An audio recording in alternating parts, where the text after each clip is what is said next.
welcome back to the fourth episode of As I Remember, and I've been planning on doing this one for a while.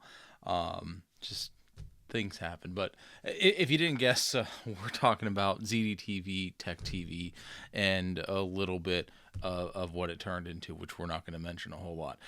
But what I want to establish here, because I understand that there are probably people watching this who have never watched ZDTV or Tech TV or realistically primetime cable television stuff, right?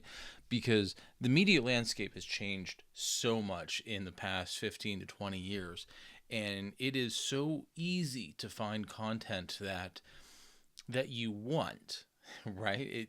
Content that is meaningful to you, and you can find it whenever you want, wherever you want. One of the interesting things I notice with my children, right? My oldest is 8, my youngest is 2, and my daughter is 6. They have a very hard time understanding that media was consumed not on my time, right? Something came on, you watched it. And the stuff you watched was really limited to what you had with your cable or your satellite package. Now you can go on any streaming service, type in random stuff, and you will get whatever, right? So back in the 90s, 99, when ZDTV came out, there was no real mainstream is probably not the right word for it, but there was really no mainstream media source talking about technology, right? So what I found growing up in Johnstown, Pennsylvania, if I wanted to learn about computers or programming or hardware, usually had to go to the library, right? You had to go to the library. You had to pick out a book that was usually a couple years out of date. We had the internet, right? But it was a different internet then. You just couldn't type in computer repair, computer rebuilding, and get all these sources, right? Because search engines, there was no Google, right? Search engines didn't work the same way. You had to be part of a user group, or even before that, a BBS or mailing. I mean, the internet was different. It was vastly, vastly different. And in 98, right, even a little earlier than that, there was a publisher called Ziff Davis. If you look at older books or older magazines, even stuff today, you'll find Ziff Davis somewhere on there. And, working with Leo Laporte, really good story. I did an interview with Leo Laporte, link in the below, about kind of the early days of, how this started, right? But, he worked with names in the community, and some of them were doing radio shows like Leo. I think Chris Pearl had a radio show too, I think, at the time. But working with well-known names who were experts in there and trying to come up with a broadcast network to talk about technology. What makes this difficult, and I don't think I would have fully understood how heavy a lift it was until I did work in TV later on. Coming up with shows is difficult as is. But coming up with 24 hours of content, 7 days a week, 365 days a year is difficult. And you need your flagship shows. Those are the ones you're putting your most time and money into. Screensavers, Call for Help, although in the other way around, right? And then some evergreen content, right? And a whole bunch of other stuff. But for a good run, they pulled it off. ZDTV eventually turned into Tech TV. For this rest of the video, I will just refer to it as Tech TV. I consider ZD and Tech TV the same thing, and then G4 came in and ruined it, and we'll talk a little bit about that at the end. But it's a really long ramble. We're probably, we're already a couple minutes into this, and I really haven't talked about anything. But we have to set the stage, right? Because, yes, at that time, 98, 99, 2000, I was big into computers, of course, video games, repairing and fixing my stuff, tinkering, kind of like what I do today. I was the kid that, you would go to and you'd ask for help with stuff. But a lot of it was learned through trial and error, right? I had one or two friends who were big into technology, so, sometimes Luke and I would bounce ideas off each other, but that was it. There really wasn't a community. There was no Reddit, there was no Facebook groups that we can go talk about this stuff. So I vividly remember I don't know if we got the timeline's off on this. I don't know if it was when we upgraded our cable or if we went to Dish. Doesn't really matter, but it was probably around 99, right? Because the network was still new. I remember car went down the street honking the horn. I don't know if you heard it, but I remember sitting on the couch and it was Call for Help. It was right after school, and I was flipping through the channels, and there was somebody. It was Leo Laporte, who was showing something in the computer, and that immediately caught my attention. And it turned into this Call for Help show where you would call in, and again, explaining this to younger people is difficult because you would watch the show. It was live. If you wanted to get your question answered, you'd have to pick up your phone and call, and it would screen. And I called and called and called, and I can never get on Call for Help, and I can never get on screensavers, and it was a mess. But anyway, that was the content of it. You had somebody, Leo, or later on Chris or Patrick Norton on the screensavers, who were experts, right? They were the smart guys, and you would call in and they would do live tech support, and we would all learn together. And I remember just being captivated by it. And for the longest time, that channel is all my TV ever played, right? Call for Help, the screensavers, Tech Live later on. We'll go through some of the shows, but I owe a lot to Tech TV, and I've mentioned this to Leo and Chris and Kat, that I owe a lot of where I am now and what I know and my confidence in some of this because of that show. Because, well, just the whole network in general, right? Because at the time I understood I knew a lot about computers, but I think having somebody else confirm it was better, right? And because they were on TV, I was like, oh, this guy really knows what he's talking about, right? But I vividly remember watching Call for Help were the screensavers, and I had a blue little spiral notebook. And if there were cool tips or websites, I would write them down, right? Because that's what you had to do, right? Notebook somewhere at my parents'. I'll have to find it, but I would write down the cool websites they would go to, or shortcuts, or just whatever, right? Whatever information they were putting out that I found valuable, I would write it down, and I learned a lot from it, right? Now, unlike other, as I remember shows, I do have some notes on this because this is a very large topic, right? And it's something I want to cover. And I do have some things here we'll talk about.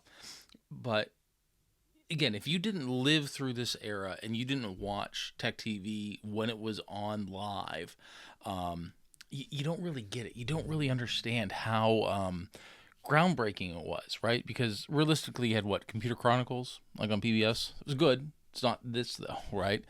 So just some of the shows they had, because their flagship was arguably Call for Help and then the screensavers, right? I believe it's that order. I think Leo talks a little bit more in that video, but other than that, Audiophile, which we might revisit later on, that's foreshadowing. I owe you an email.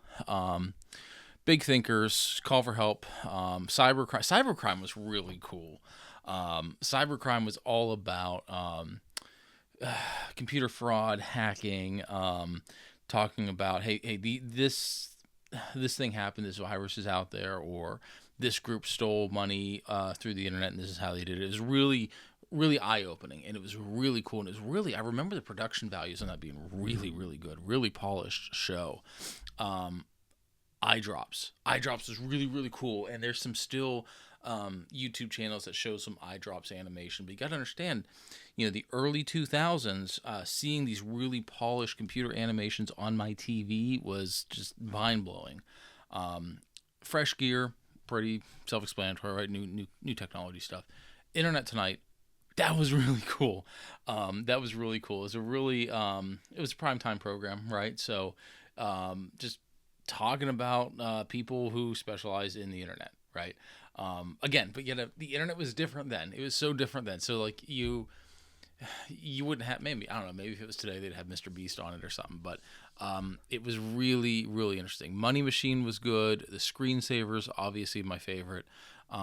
Silicon Spin was pretty Okay, I liked it. It wasn't my favorite show, right? Tech Live was interesting, and we'll kind of go back to that. Wired for Sex, I remembered.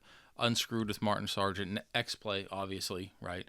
X Play was big. It was all about video games. Extended Play turned into X Play.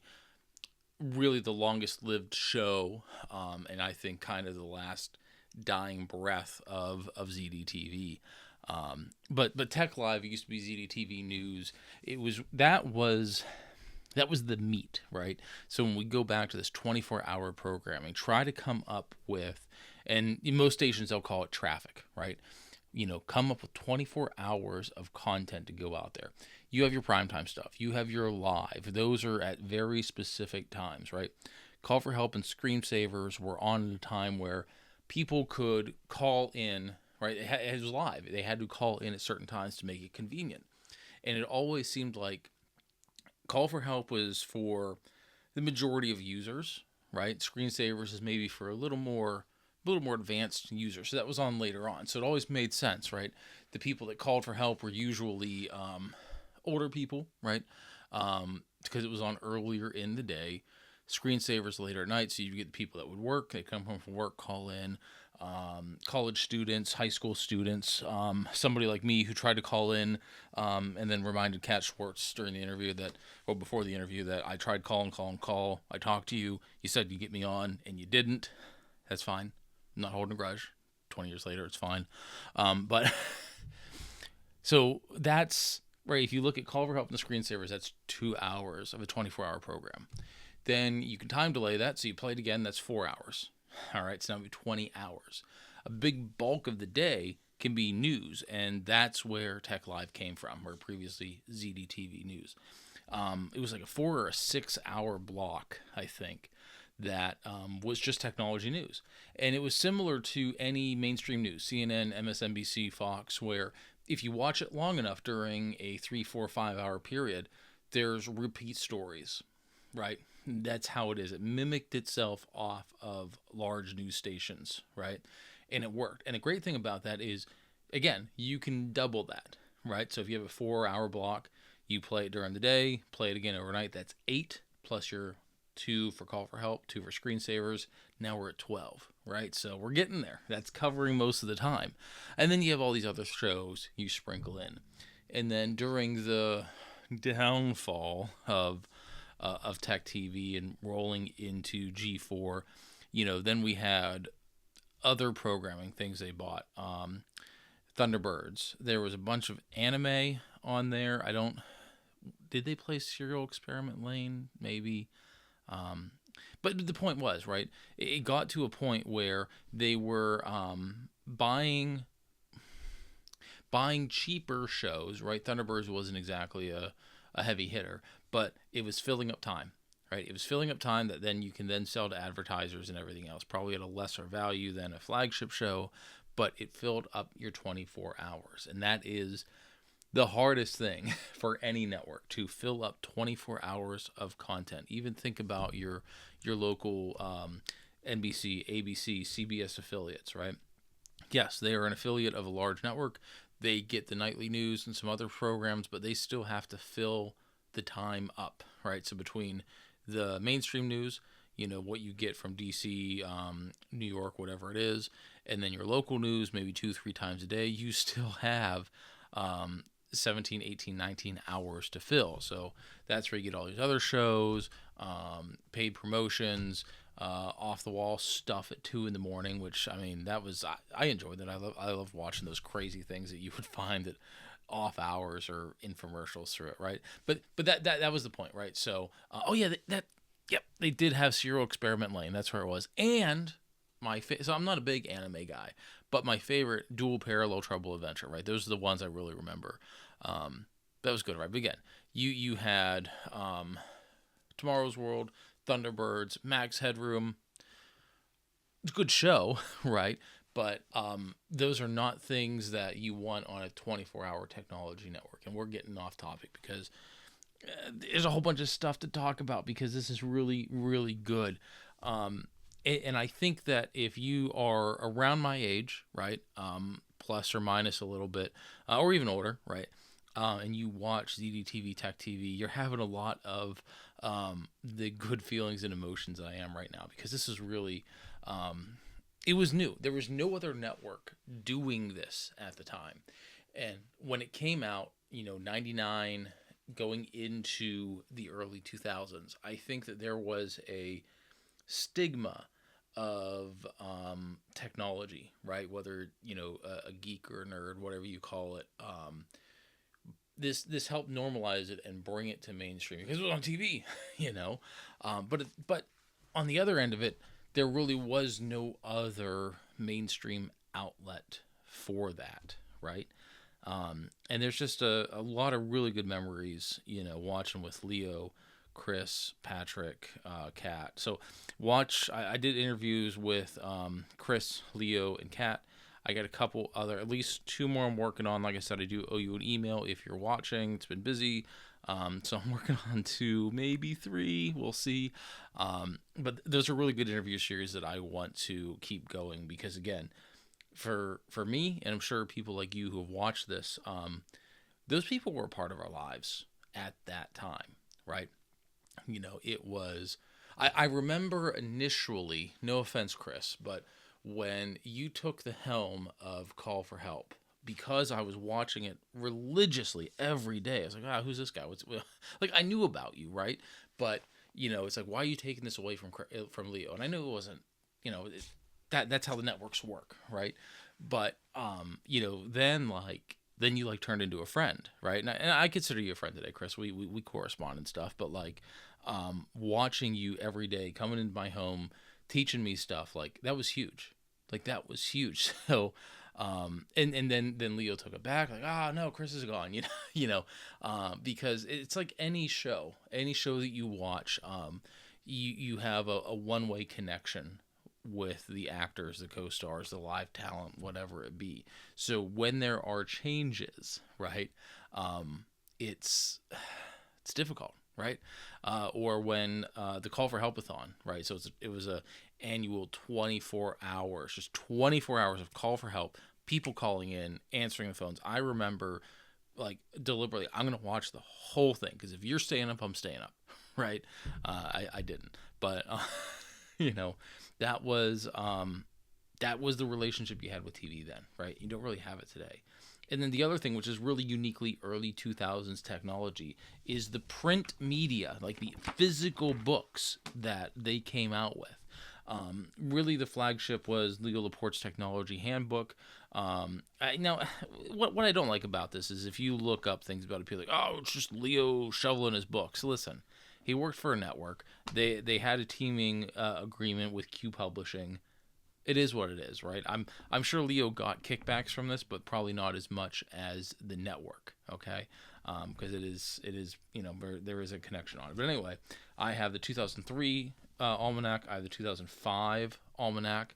The 3 one is blatantly branded Tech TV. The 5 one isn't. I don't know if that was a shift, but these are really, really interesting, and I recommend if you could pick some of these up cheaply, do it. Because it's a real snapshot of just history at the time, right? Here we go, July 27th, 2005. Sports on the web, right? So that's interesting, right? Because now I think most of us consume our sports online, right? I watch most of my sports online. But they're talking about it. Hey, if you want to, look for sports information, check out CBS Sportsline, ESPN, Fox Sports, NBC Sports, Sports Illustrated. And then there's a little list down here of the sport and the website. So, hey, if you like baseball, maybe go to usabaseball.com. Or soccer for US Youth Soccer, usysa.org, right? So it's a snapshot, and we laugh at it now, right? But you have to understand, the internet was different then. It was vastly, vastly different. So there you go, July 27th, 2005. And I'm really thinking about trying to do a video on the technology almanacs. It's just doing a video on a book is something I'm not really I don't know the best way to do that, right? So I got those. Those are really good. Of course, I have the As Seen on TV Call for Help floppy disk cup holder. It's not the original. I made this. I didn't steal this from the set. I didn't put a bounty out for it. Maybe I did. But I have that. You can see it over my left shoulder. I did another video on this too, technically. One with my comments, one not. The VHS version of how to build your own PC with Leo Laporte and Patrick Norton. Again, this was at a time. When did this? I know I said it in the video, but when did this come out? Probably 2003, maybe. It was the new set. Yeah, maybe 2003 or 4. But anyway, again, you have to think if you're going to build a computer today, right? Build a computer from scratch. What are you going to do? You're going to go to YouTube and you're going to type it in, or you're going to follow somebody on X or whatever your favorite social media of choice is, and is going to walk you through it, right? If you wanted to build a computer in the early 2000s, chances are you weren't, right? But if you did, and you didn't know what you were doing, you needed something, and there really weren't a lot of guides for it. But Leo and Patrick walk you through it, and there's a build list that you can still obtain today if you wanted to build this exact machine. And they walk you through step by step from, preparing the case, punching out, the drive bays, installing everything, making sure it's tight, buttoning up the case, installing Windows. It's a really good video. So I have 2 of these. I have the video just as is, and then I have another one, little Let's Watch, where I give you my commentary on it. But it's a really good snapshot at the time, and it's amazing how much has changed over the last 20 so years, and how a lot of it hasn't changed realistically when you're building a computer. There's another one. I think it was a little later, maybe because it was on DVD, or maybe it was just a book, where Yoshi Dihara talks about modding, right? Now, this is amazing when you think about it in the context of the time, because there weren't a lot of people modding computers, right? The big mod I did to my computer was to put a sheet of plexiglass on the side to see inside. I didn't even have lights, right? That was just my, you couldn't go buy a string of RGB lights. I put plexiglass on it, and then later on I did put lights, but it was a 12-volt light that I just went to AutoZone and bought and wired in, right? So it's just white, right? But Yoshi was doing mind-blowing modding at the time. His Uggams were good, some were less, but he did this rocket ship computer. It's just really good stuff, and a really good snapshot of what it was like. The other one I want to show is the Catalog of Tomorrow, right? And this is really interesting, because this came out, was this 2003? Would have been nice if I prepared for this, right? Yeah, 2003. I was right. And what it does, let me pull to a page. Not because this is a retro channel, this is the first thing I grabbed as a bookmark. So I did use floppies to bookmark this. And I will show these the pages here, because what I like about this is at the top of every page there's a little meter, right? So it shows where you are right now, 2003, and when they think whatever this is will come into effect, right? And then there's risks and rewards, and they got little grading styles, and everything in this book has that little graph at the top to talk about it, right?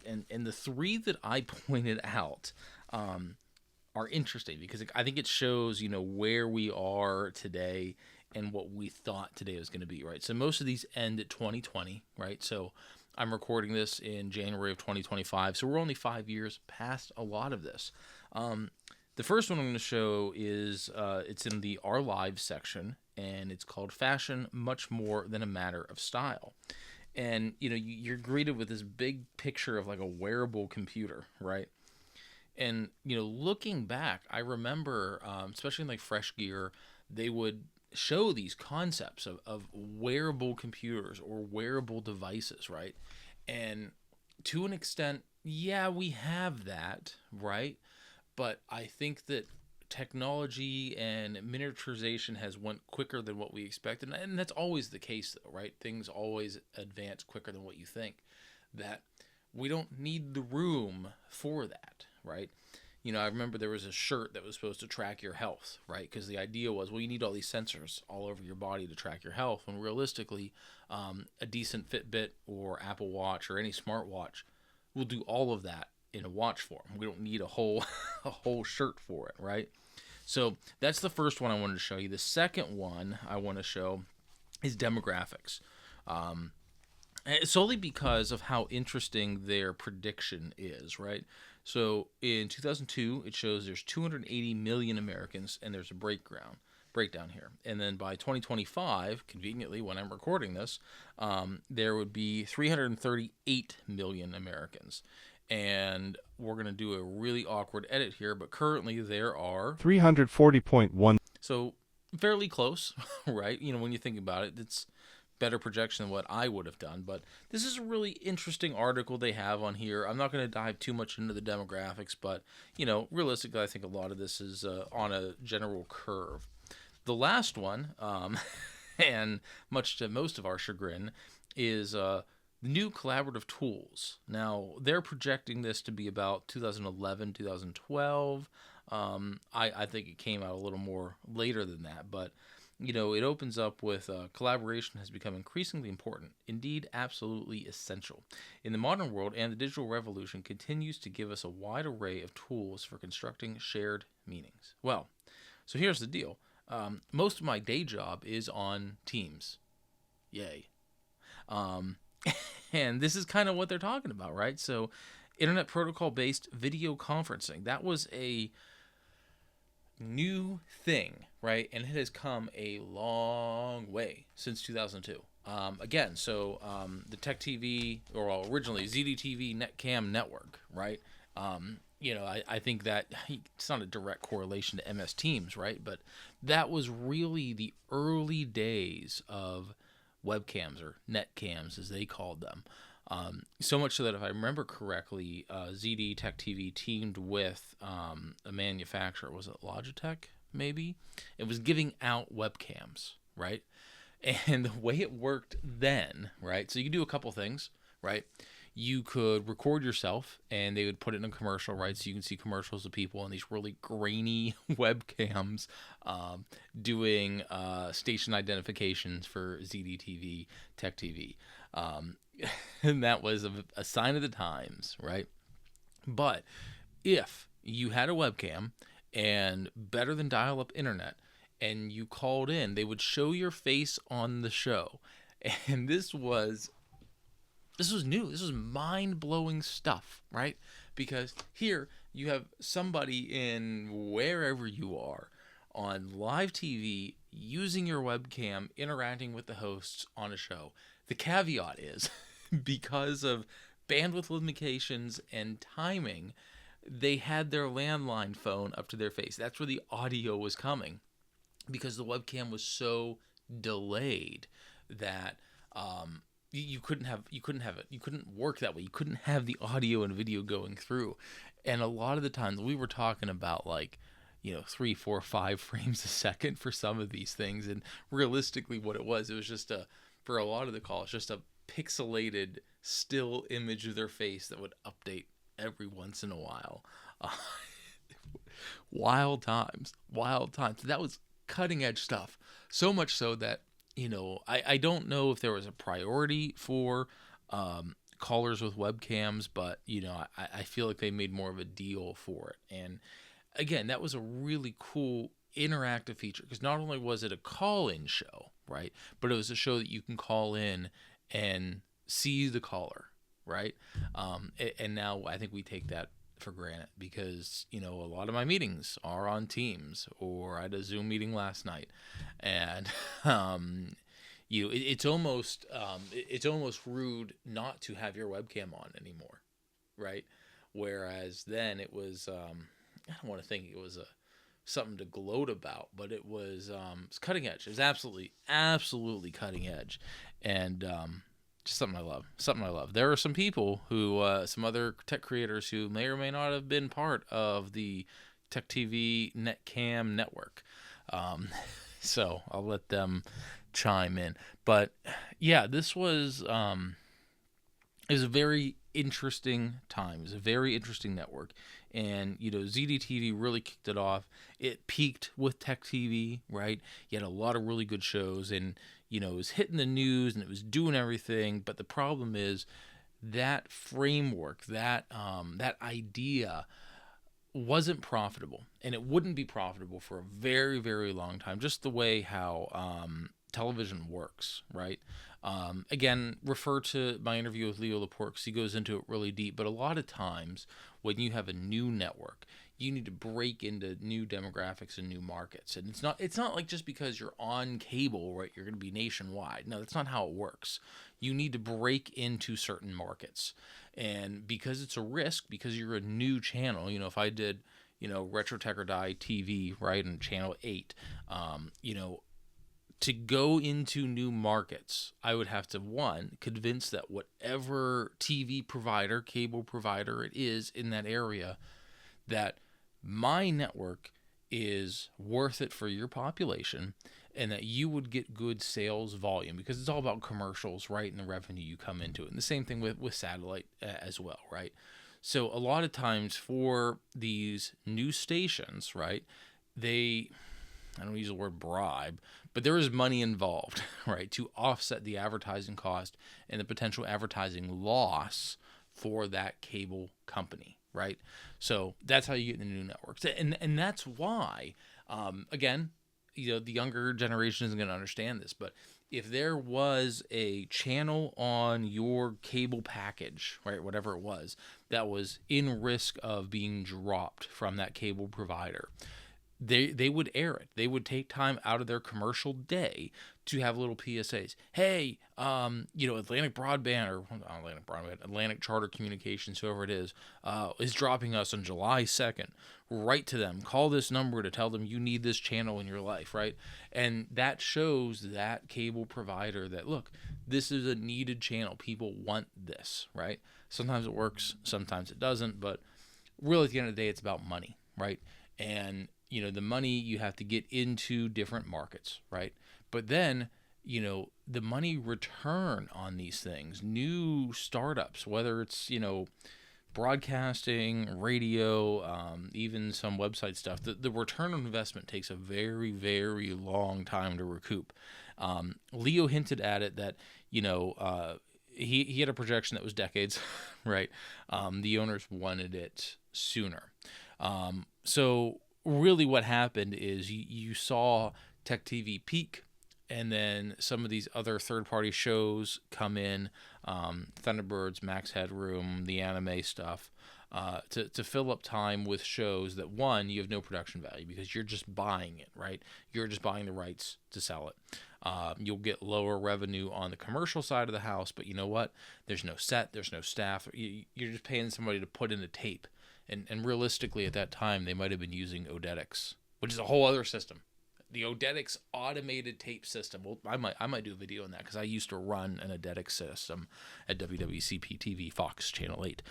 Anyway, so tangents. That's what As I Remember is about. So it takes a long time to get these returns, right? So you kind of saw the downfall of Tech TV when they started having other shows on there, when there were staffing changes, right? Trying to work more with, hey, sex sells, then, two old stuffy guys. And eventually, unfortunately, it was bought out by G4, and then it all went to hell. That was bad. I remember watching it because, there was a lot of hype, right? And I remember being optimistic, but they had some really cool bumpers where Tech TV logo and the G4 logo would like plug in together and like, oh, this is a great new channel and nothing will change. And then everything changed, right? I remember Leo Laporte's last episode on Screensavers, and I was like, yep, it's done. It's going downhill. Kevin tried to, it just didn't work, right? It didn't work. The Screensavers turned into I don't even know. They renamed it, and I don't even care to look it up. I can look it up. I'm not going to because it was bad. It was just bad. G4 was horrible. Ran everything to the ground. It was horrible, and then it just went away, right? And is it still around? I don't even know. I don't have cable anymore, so I don't know. That's how bad it was, right? I dropped cable because of it. But no, it tanked, and then there was a brief period where Leo was still doing like a call for help show in Canada. I think the Vancouver market maybe. But after that, it was really interesting because you had all of the stars, the starting their own thing, right? So Leo was up in Canada for a little bit. Patrick Norton did some online stuff. Kay Patello did online. Everybody just kind of went off in their own direction, right? Leo, arguably out of all of those, right? Leo's doing really good with Twit This Week in Tech. That's doing very, very well for him. Kay Patello's still doing stuff. Erica Hill is at CNN. Let's see who else. Kevin Rose. Kevin Rose. Well, he is probably the most successful out of that between Revision 3 and Dig, and everything else. But a lot of these people kind of went off and did their own little thing, and that's nice. That's nice to see them still making content, right? Still doing things, still doing good. But again, these were people that were friends, right? It was a one-way relationship, right? But they were friends, and it was sad to see the channel be disrupted that way, and that's why I liked doing the interviews. Now, mind you, if you haven't seen my first 3 interviews, they were asynchronously. So what that means is I sent them a bunch of questions. Leo, Chris, and Kat recorded themselves, and then I would record myself later asking the questions. It's cheesy to an extent, but you know what? That's how radio was for a long time. Because no way your local radio station in Wheeling, West Virginia is interviewing ZZ Top, right? They did those like that. But the point is, the new ones I'm working on, they won't be like that. They will be live, not live streamed, but they will be a live conversation. And some of these people I really want to talk to, and I might even revisit some of the old ones. And this is a long this is a really long rant, but it's worth it. And I think if you're part of this era, I think you enjoyed it. The last thing I'm going to say is I have found myself going through the YouTube rabbit hole and watching old episodes of Tech TV, right? Watching old screensavers, watching old Call for Help, Tech Lot, anything that I can get, right? Not all of this content is archived. Not all of it is out there. Some of the copies are very, very poor VHS copies from, cable television. But it is a very fond, nostalgic memory I have. And mind you, my day job is not in tech. I have to have a decent understanding of technology, but I am not an IT professional, right?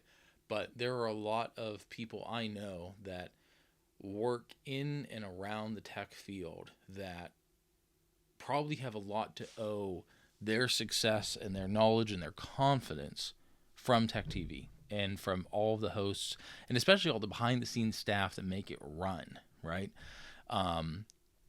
Because realistically, that was my confirmation that, I kind of know what I'm talking about.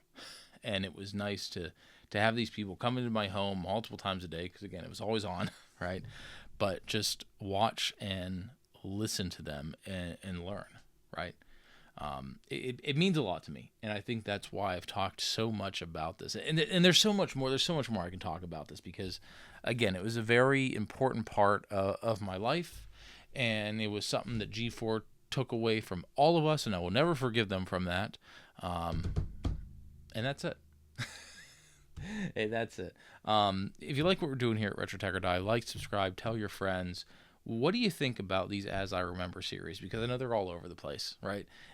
And I think it's a nice outlet for a ramble of something, right? I'm probably going to keep doing these, but what do you think? Are there things you want to hear me ramble about for a very long time?